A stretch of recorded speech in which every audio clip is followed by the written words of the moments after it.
Bismillahirrahmanirrahim. Assalamualaikum warahmatullahi wabarakatuh. Alhamdulillahirabbil alamin wal 'aqibatu lil muttaqin wa la 'udwana illa 'alal zalimin. Asyhadu an la ilaha illallah wahdahu la syarika lah wa asyhadu anna Muhammadan 'abduhu wa rasuluhu shalawatullahi wa salamuhu alaihi tsumma amma ba'du. Jamaah sekalian rahimani wa iyyakum jami'an walhamdulillah. Segala puji bagi Allah Subhanahu wa taala yang dengan kenikmatannya semua kebaikan menjadi sempurna walhamdulillah. Dan kembali kita berada di majelis ilmu yang sangat mulia, di mana majelis ilmu dirahmati oleh Allah Subhanahu wa taala, diliputi oleh malaikat dan juga dibanggakan oleh Allah Subhanahu wa taala di hadapan para malaikatnya. Dan seperti biasa kita lanjutkan pembahasan kita dalam pembahasan fikih muamalah di subuh kali ini, dan masih pada tema tentang jual beli at-taqsid atau jual beli kredit di dalam al-Islam. Adapun tentang hukum-hukumnya yang berkenaan dengan pembiayaan di dalam Islam telah kita sebutkan, dan kita sampai pada pembahasan final daripada pembahasan jual beli kredit atau pembiayaan di dalam Islam, yaitu tentang bagaimana pengaman akad kredit di dalam Islam. Bagaimana pengaman akad kredit di dalam Islam supaya akad tersebut berjalan sebagaimana yang diharapkan, baik bagi si pembeli maupun bagi terutama si penjual. Telah kita sebutkan jemaah rahmat Allah Subhanahu wa taala bahwa risiko yang terbesar dalam pembiayaan atau jual beli kredit itu adalah ada pada si penjual. Dan di dalam Islam status si pembiayaan yang melakukan fungsi pembiayaan itu sebagai sekaligus pemilik daripada barang tersebut. Artinya sebelum dia melakukan akad, dia harus memiliki barang tersebut. Nah, sehingga tidak jatuh pada akad uang dengan uang. Nah, maka akad jual beli kredit pengaman bagi si pembeli satu-satunya. Sebagaimana karakteristik jual beli kredit di dalam Islam adalah bahwa si pembeli menerima objek yang dia beli di depan secara tunai. Jadi karakteristik jual beli kredit itu adalah kompensasi harga di belakang dan objek diserah terimakan di depan. Objek diserah terimakan di depan kecuali terhadap satu jenis akad, yaitu jenis akad yang butuh waktu dan proses untuk pembuatannya. Contohnya misalkan rumah butuh waktu dan proses untuk konstruksi membangunnya, atau hal-hal yang semacam daripada demikian dipesan terlebih dahulu. Nah, selain itu maka wajib diserah terimakan di depan. Walaupun misalkan itu diproses terlebih dahulu, maka untuk keluar daripada khilaf setelah dibuat baru kemudian dilakukan cicilan pelunasan. Itu kalau mau keluar daripada khilaf dan lebih aman. Nah, dari sudut si pembeli, pengamannya hanyalah bahwa dia memastikan dia menerima objek yang dia beli sesuai sebagaimana yang ditawarkan dan disebutkan dalam klausul jual beli. Ya, speknya bagaimana, misalkan sifat-sifat detailnya, kuantitasnya dan lain semacamnya, kemudian dia terima di depan. Dia hanya memastikan satu poin itu saja. Beda hal misalkan dengan si penjual, banyak hal yang harus menjadi konsentrasi dan fokus dia yang berhubungan dengan keamanan akad kredit yang telah dia berikan kepada si pembeli. Telah kita bahas bahwa di dalam Islam seseorang tidak boleh masuk pada satu akad hutang, baik itu sifatnya loan atau hutang piutang murni, atau itu sifatnya jual beli, hutang dalam bentuk transaksi, kecuali dalam keadaan yakin bahwa dia mampu untuk melunasinya. Yang pertama dia membutuhkan, yang kedua dia yakin. Kalau tidak demikian, maka kita telah menyebutkan dulu ada beberapa hadis Rasulullah SAW tentang konsekuensi. Misalkan seseorang punya hutang kemudian qadarullah meninggal, semacam hadis Rasulullah SAW bahwa dia tidak akan masuk surga, terhalang daripada surga Allah Subhanahu wa taala walaupun syahid. Kemudian jiwa seorang muslim tergantung dengan hutangnya. Kemudian hadis Rasulullah SAW tidak mau mensolatkan seseorang yang punya hutang. Kemudian para ulama memberikan 3 catatan. Catatan yang pertama adalah bahwa jikalau dia meninggal dan punya hutang, dalam keadaan hutang tersebut tidak terlalu dia butuhkan, bukan hal yang sangat mendesak, kemudian dia berhutang. Catatan yang kedua adalah tidak ada upaya maksimal dari dia untuk melunasi sampai ketika dia wafat. Maka dia terkena konsekuensi tadi, tidak bisa masuk surga, terhalang, kemudian jiwanya terkatung-katung, kemudian juga dia boleh tidak disolatkan. Adapun catatan yang ketiga adalah jikalau dia tidak mewasiatkan kepada ahli waris dari harta peninggalan aset yang telah dia siapkan untuk pembayaran hutang. Maka dengan 3 catatan tadi, kalau tidak ada, maka seseorang jatuh dalam ancaman yang disebutkan oleh Rasulullah SAW.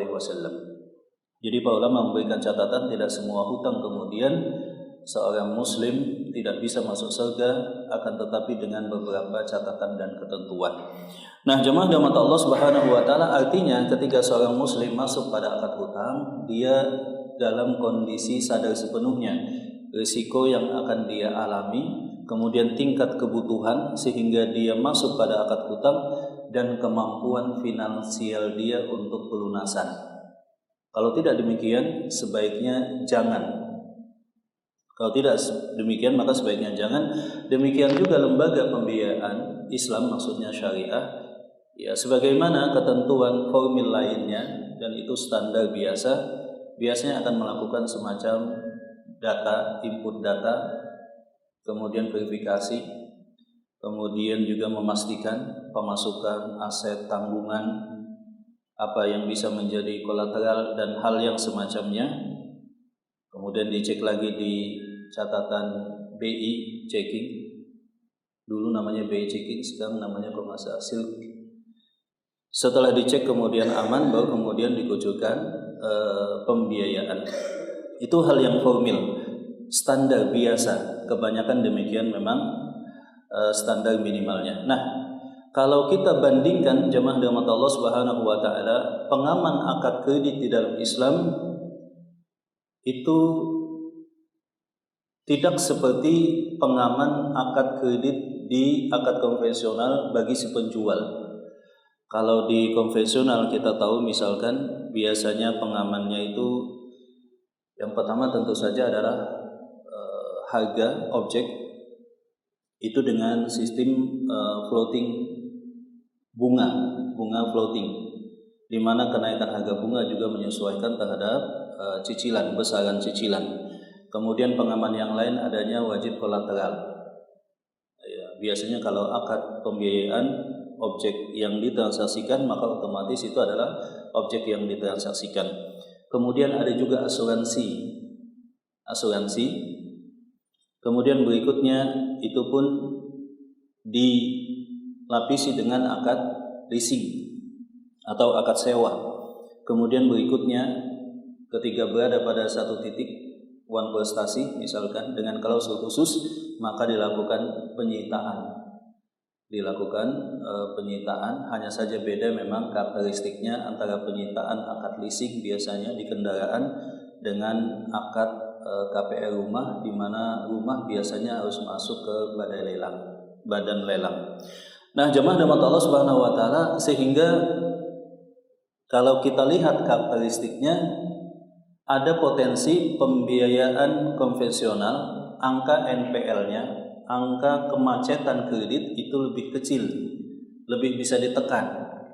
Makanya Bank Syariah dulu sempat beberapa hampir saja kolaps atau goyang, itu karena angka NPL-nya yang tinggi, angka kemacetannya, hutang yang tidak tertagih. Ya, itu lumayan tinggi. Nah, kita akan membahas bagaimana sih akad kredit di dalam Islam, pengamannya. Jemaah rahmat Allah Subhanahu wa taala, tentu saja standar sebagaimana biasa harus adanya verifikasi tentang kemampuan finansial daripada orang yang membeli tadi. Berapa pemasukannya, berapa hutangnya, apa saja aset yang dia miliki. Kemudian biasa rekening korannya biasanya 6 bulan atau 1 tahun. Ini formil biasa standar. Adapun yang kedua, kalau saya analisa kredit syariah ini lebih berpotensi untuk macet, maksudnya potensinya lebih besar. Maka pada prakteknya bagi seseorang atau badan usaha yang tidak mempunyai kemampuan finansial, pengaman yang berikutnya adalah DP-nya itu ditinggikan. Jadi setelah screening awal, kemudian masuk dalam screening itu adalah DP-nya, kemampuan DP itu harus dinaikkan. Katakanlah kalau ketentuan OJK misalkan 20% atau 30%, maka harusnya kredit syariah di atas itu lebih aman. Maka biasanya rekomendasinya itu minimal 30 sampai 50% untuk DP di akad syariah. Adapun yang kedua, tenornya juga dipendekkan. Ya, sebab ini berkaitan dengan risiko yang lebih tinggi. Adapun yang ketiga adalah adanya lahan atau jaminan. Sama. Kalau di konvensional kan namanya kolateral, kalau di dalam Islam namanya lahan, tapi karakteristik yang berbeda adalah kalau kolateral ketika dieksekusi tidak melihat nilai. Ya, tidak melihat nilai. Wan prestasi setelah peringatan, eksekusi, kemudian serahkan ke badai lelang. Kemudian kalau dalam Islam yang disebut dengan lahan atau jaminan, itu ketika dieksekusi harus sama dengan nilai tanggungan. Harus sama dengan nilai tanggungan. Sisanya baru kemudian dikembalikan kepada si pembeli. Jikalau lebih, jikalau kurang, maka kembali ditagih. Itu bedanya lahan dengan kolateral. Adapun yang berikutnya adalah iqalah. Iqalah ini adalah salah satu akad atau kesepakatan unik, klausul yang disepakati di depan. Kita kemarin telah membahas tentang pembatalan akad dalam Islam. Yang pertama, kalau masih di majelis akad, kedua belah pihak masih boleh membatalkan dan masih boleh merubah penawaran atau negosiasi semasa belum akad atau semasa masih di tempat, dan tidak ada klaim tentang konsistensi. Begitu jawab. Jadi misalkan ada penawaran sekian, dipublish iklan, kemudian duduk di majelis akad, seseorang masih punya kesempatan terakhir untuk merumuskan, menegosiasikan klausul akad. Sebab yang menjadi patokan nanti adalah ketika akad tersebut telah ditanda tangani, itu artinya adalah fix dan terkunci. Seperti itu. Adapun yang kedua, ketika telah akad tidak bisa diubah lagi. Satu-satunya yang bisa mengubah klausul akad kalau di notaris itu kan addendum, adalah kesepakatan kedua belah pihak ketika ada satu pihak mengusulkan. Jadi sifatnya hanya ngusulin. Sekali lagi, ini tidak berkenaan dengan konsistensi. Ketika kedua belah pihak memahami akad telah disepakati, kemudian satu pihak ada ide atau perubahan yang sifatnya hanya usulan, tidak punya kekuatan hukum, sebab akad telah ditandatangani. Boleh si penjual menyatakan, menurut pandangan saya bagaimana kalau begini, ini memang tidak bisa diubah, tapi usul saya ini tolong dipertimbangkan. tidak mempunyai kekuatan hukum apapun, implikasi apapun, kecuali ketika pihak kedua atau pihak lain apa jemaah menyetujui. Kalau tidak disetujui, ya itu hanya sekedar usulan saja. Jadi misalkan dan itu kita temukan dalam praktek bisnis keseharian, kesepakatan telah ditandatangani, klausul juga telah jelas, kemudian salah satu pihak mengalami kondisi serba salah. Katakanlah kalau kontrak atau rumah misalkan tiba-tiba ada kenaikan yang sangat tinggi, inflasi pada bahan bangunan. Saya ingat ketika COVID itu terakhir tahun berapa Pak ya? Kalau nggak salah 2001 ya. Ya, apa 2020 lupa ya? 2001 kalau nggak salah ya. 2020 selesai, kemudian 2001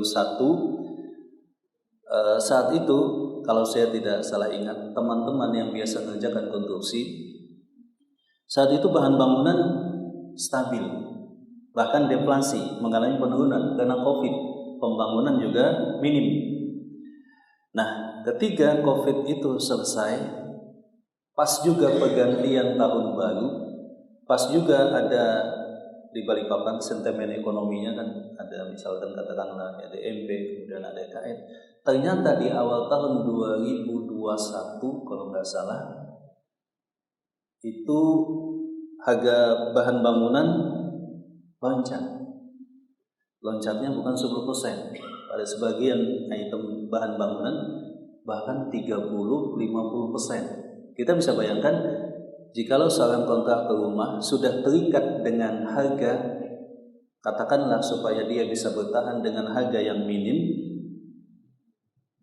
antara dua, dia menanggung kerugian atau dia one prestasi tidak sanggup melanjutkan. Nah, ini hanya satu contoh adanya kondisi serba salah, maka boleh seseorang kemudian mengusulkan, tolong saya mengusulkan kita tinjau ulang. Kalau itu tidak ada klausul di depan, kalau ada klausul kan aman. Nah, ketika telah ditandatangani, kedua belah pihak kehilangan hak untuk mengubah akad, kecuali apa tadi? Hanya sekedar apa jemaah? Usulan. Si pembeli misalkan mengusulkan, ini lagi COVID, kemampuan cicilan saya biasanya 5 juta tapi tidak sanggup, bisa nggak sementara COVID menjadi setengahnya, dan itu beberapa kali saya alami. Atau misalkan off, tidak nyicil dulu 1 atau 2 bulan atau setengah tahun atau usulan lainnya, itu tidak punya implikasi hukum apa-apa. Akad tetap berlaku sebagaimana yang ditandatangani, kecuali apa tadi? Pihak satunya yang diusulkan oleh pihak lain menyetujui. Sekali lagi, kalau ini tidak paham dalam akad syariah, maka kemudian akan ada tuduhan tidak konsisten, padahal hanya sekedar usulan, tidak punya kekuatan hukum. Demikian jemaah. Adapun yang berikutnya adalah di majelis akad sudah ditandatangani, usulan juga tidak ada lagi, berarti itu mengikat. Usulan pun juga tadi tidak punya kekuatan hukum. Dan yang selanjutnya adalah iqalah. Iqalah itu adalah kesepakatan di mana kesepakatan itu dimasukkan klausulnya di dalam akad bahwa jikalau salah satu pihak ingin membatalkan dan pihak lain menyetujui, maka telah berlakulah apa yang disebut dengan iqalah. Iqalah itu adalah kesepakatan untuk membatalkan akad pada satu kondisi yang klausulnya lebih amannya disepakati di depan. Contohnya misalkan si penjual mengusulkan kepada si pembeli, jika lawan prestasi 3 kali, bagaimana kalau akad kita batalkan, kita non-efektifkan, kita cancel, kita batalkan, dan uang yang sudah masuk saya kembalikan. itu boleh. Yang demikian itu disebut dengan iqalah, akad kesepakatan untuk membatalkan akad, ya. Klausul dalam akad untuk membatalkan akad pada sebagian kondisi khusus. Yang berikutnya, pengaman di dalam akad kredit syariah adalah penjamin. Penjamin ini maksudnya subjek. Kita mau membiayai si fulan misalkan, yang mau beli sepeda motor, mobil, atau rumah dengan cara kredit, katakanlah demikian, dengan catatan siapa penjamin dia. Bukan hanya sekedar saksi, Pak, tapi penjamin. Ya, penjamin ini fungsinya untuk konfirmasi disiplin cicilan. Yang kedua, itu juga pihak tertagih ketika yang melakukan akad si pembeli ini mengalami wan prestasi. Jadi boleh seorang penjual kredit di dalam Islam menyatakan, penjamin kamu siapa? Kalau kamu macet, saya tagih kemana? Misalkan seperti itu, Pak. Dan itu siapapun. Dan wajib atas konfirmasi kepada pihak si penjamin. Wajib diberitahukan, dikonfirmasi kepada si penjamin tadi. Seperti itu. Adapun yang berikutnya, kalau di konvensional kan tadi asuransi konvensional. Kalau di akad syariah itu namanya ada juga akad pertanggungan risiko, asuransi ta'awuni. Asuransi ta'awuni itu asuransi syariah.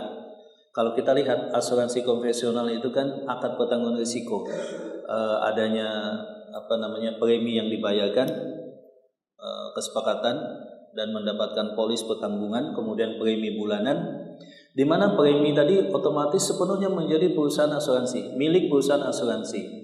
Dengan akad pertanggungan risiko, jikalau ada terjadi satu kejadian, perusahaan asuransi akan membayarkan klaim. Seperti itu. Kalau di asuransi syariah beda, jamaah. Asuransi syariah itu harusnya polis pertanggungan risikonya memuat satu penjelasan bahwa premi yang dibayarkan itu dibagi dua. Kalau perusahaan asuransi ya, yang pertama adalah sekian persen untuk dana bersama sebagai talangan sosial dan sekian persen sebagai dana investasi, tabungan investasi di perusahaan asuransi. Sehingga ketika ada kasus, maka klaim dicairkan dari dana talangan bersama. Katakanlah misalkan di takaful perusahaan asuransi itu kurang lebih ada sekitar 10% dari premi yang dibayarkan nasabah asuransi, 10% itu dinyatakan sebagai talangan sosial bersama sesama anggota koperasi. Tidak ada pemiliknya kecuali sama-sama.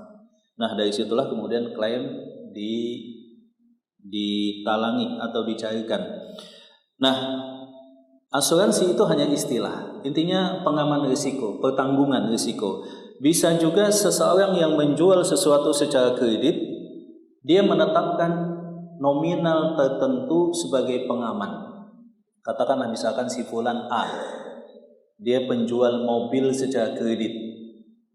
Kemudian dia tetapkan ada angka, contoh saja 2% dari total harga mobil. Setiap yang beli dari dia tetapkan 2%, misalkan saja, atau sekian persen, dengan menyatakan ini dana pengaman terhadap risiko yang mungkin dihadapi dengan batasan sampai lunas kredit mobil tadi. Dana tadi bukan milik si penjual mobil. Ya. Dana tadi adalah milik bersama sebagai talangan sosial yang telah dilepas kepemilikan dari si pembeli mobil, tapi juga tidak diserahkan ke penjual mobil kepemilikannya. Penjual mobil secara kredit syariah tadi hanya mengkolek kemudian memegangnya. Dia tidak berhak mengambilnya. Ketika ada yang macet misalkan, nah dibantu dari situ. Dibantu dari situ. Demikian juga misalkan seseorang ketika usaha kredit rumah, dia bisa saja menetapkan sekian persen, ini bukan milik saya, ini hanya dana pengaman saja, supaya jikalau ada kejadian, katakanlah dalam akad kredit kebakaran kah, atau kejadian yang lain yang disebutkan dalam klausul pertanggungan risiko terjadi, itu akan dicarikan dari pos tersebut. Wallahu ta'ala a'lam bishawab. Pengaman yang lain tentu saja biasanya adalah angsuran yang dikedepankan, katakanlah 2 atau 3 kali dikunci, tidak dipakai oleh si penjual tetapi hanya dikunci untuk pengaman jikalau terjadi kemacetan, sehingga si penjual masih mempunyai napas panjang langsung didebit dari angsuran yang telah dikunci tersebut. Wallahu ta'ala a'lam bishawab. Lalu bagaimana dengan sita yang ada di bank syariah? Apakah sama dengan yang di bank konvensional? Dasar pemikirannya adalah bahwa DSN juga membolehkan sita, ya, dengan catatan nilainya harus sesuai. Katakanlah seseorang membeli rumah di bank syariah, kemudian macet dengan klausul dan batas tertentuan prestasi, akhirnya kemudian diperingatkan, sebagian melakukan somasi misalkan 3 kali, kemudian dieksekusi dan diserahkan ke balai lelang. Nah, ketika di balai lelang tadi, si bank melihat ketika berhasil dilelang, apakah hasil lelang tadi telah sesuai dengan harga akad rumah ke penjual, telah sesuai dengan objek yang disepakati, ditambah uang yang telah masuk, kemudian uang yang diterima dari lelang telah sesuai, maka selesai. Jikalau kurang, maka bisa ditagihkan. Jikalau lebih, maka wajib dikembalikan. Maka harusnya yang menjadi patokan bukan pada akad kreditnya yang harganya telah dinaikkan. Lebih amannya ketika kasus sita itu disepakati adalah kos dari objek yang dilepas tersebut, sehingga lebih berkeadilan setelah melihat potensi kerugiannya berapa persen kemudian ditambahkan. Wallahu taala alam bishawab. Sampai di sini mungkin jamaah yang kita bisa bahas dari beberapa pengaman akad kredit di dalam Islam. Wallahu alam bishawab. Sampai di sini mungkin ada pertanyaan, silakan. Ya. Siapa tahu di antara jamaah ada yang mau masuk ke bisnis pembiayaan syariah misalkan, atau yang semacamnya, dan ini memang salah satu peluang bisnis juga, walaupun kita katakan Islam tidak memotivasi hutang, tetapi memang realitas dan fakta demikian. 60-70% saat ini ya adalah akad kredit yang ada. Dan kalau kita lihat laporan keuangan lembaga-lembaga finance, itu luar biasa keuntungan yang sampai ya puluhan ratusan miliar, bahkan rata-rata itu mencapai transaksi triliunan, ya, baik kendaraan maupun rumah. Dan keuntungannya ada 2. Yang pertama di basis tunai, ketika dia sekaligus pemilik, bukan hanya pembiayaan. Yang kedua adalah keuntungan di margin tadi. Margin ada 2 komponennya, komponen inflasi, pengaman inflasi, dan komponen profit atas objek yang ditransaksikan. Nah, jamaah sampai di sini bertanya, silakan. Waalaikumsalam warahmatullahi wabarakatuh. Ya.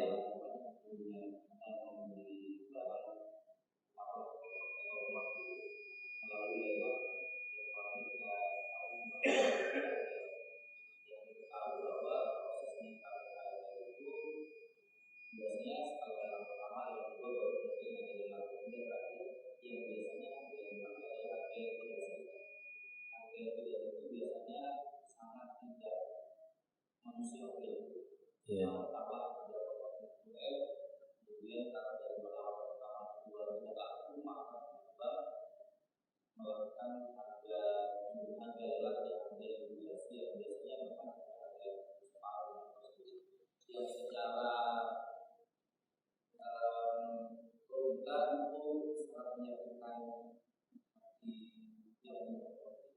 Iya.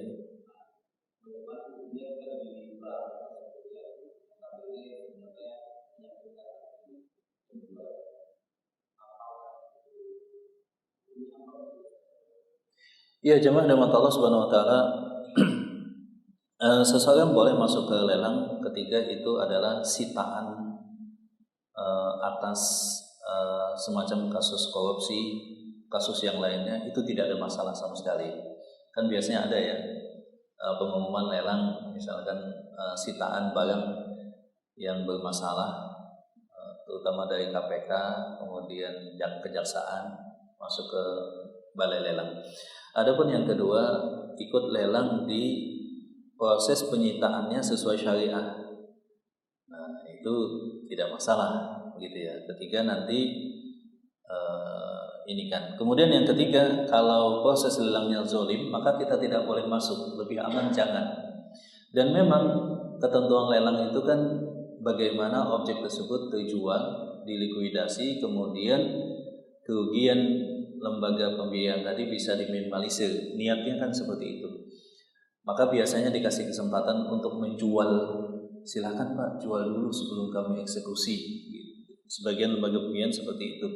Ada juga enggak, dia langsung dieksekusi, kemudian serahkan kepada lelang, kemudian dengan proses yang cepat, 1 kali, 2 kali enggak ada, kemudian setelah itu harga likuidasi yang sangat minim.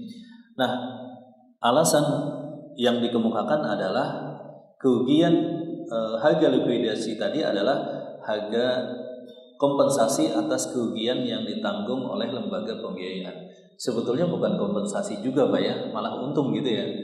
Malah untung ketika likuidasi seperti itu. Nah, ada sebagian orang dia spesialisasi bisnisnya adalah pada objek-objek yang mengalami NPL demikian, kegagalan kredit.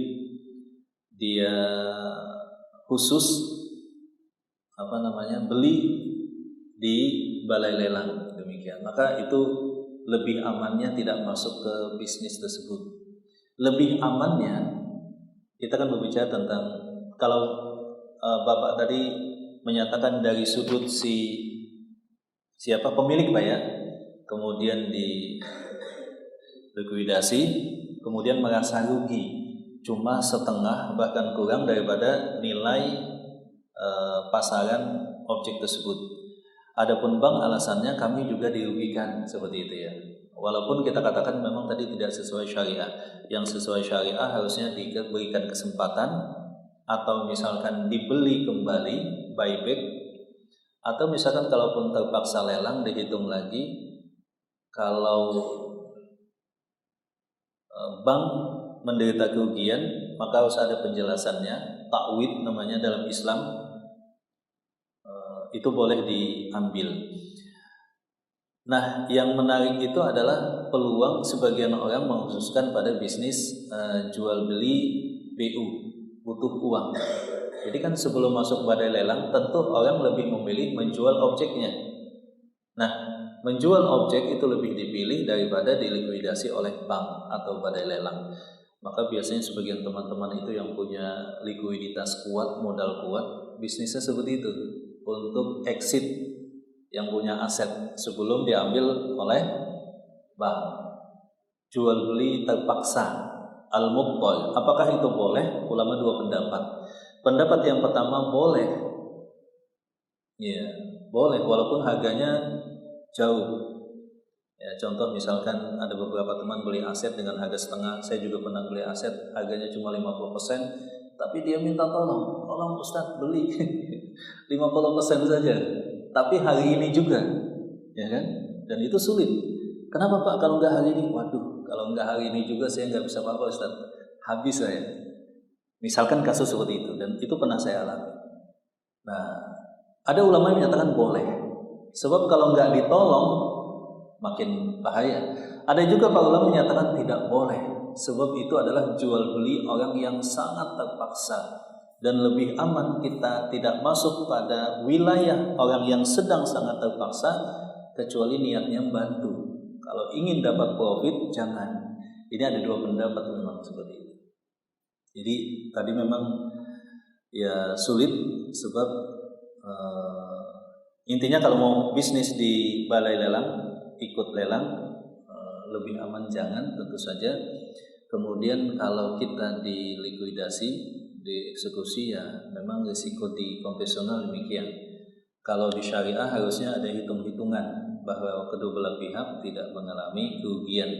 Kalaupun kerugian itu harus jelas di atas.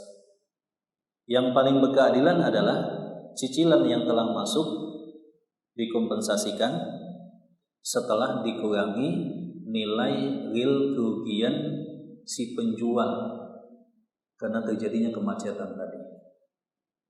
Harusnya ada penjelasan yang rasional. Berapa? Katakanlah si fulan dia melayani KPR syariah.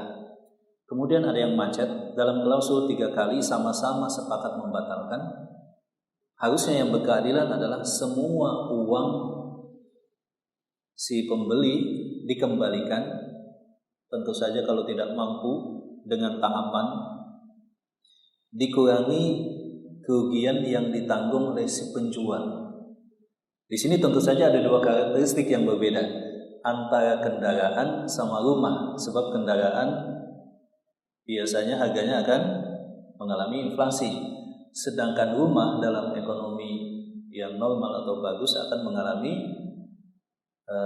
kenaikan harga, kan seperti itu. Jadi sebetulnya kalau rumah gagal kemudian buyback, dikembalikan uangnya,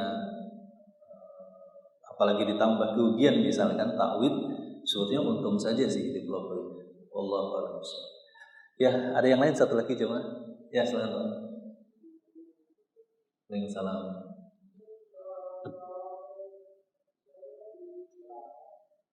Di mana? Ya.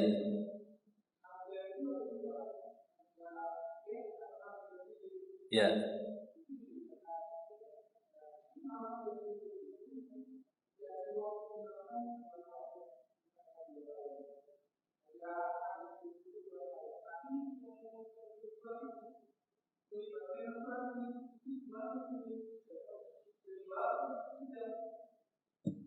Iya, tadi telah kita sebutkan boleh harga kredit sekian, yang penting fix harga tunai sekian.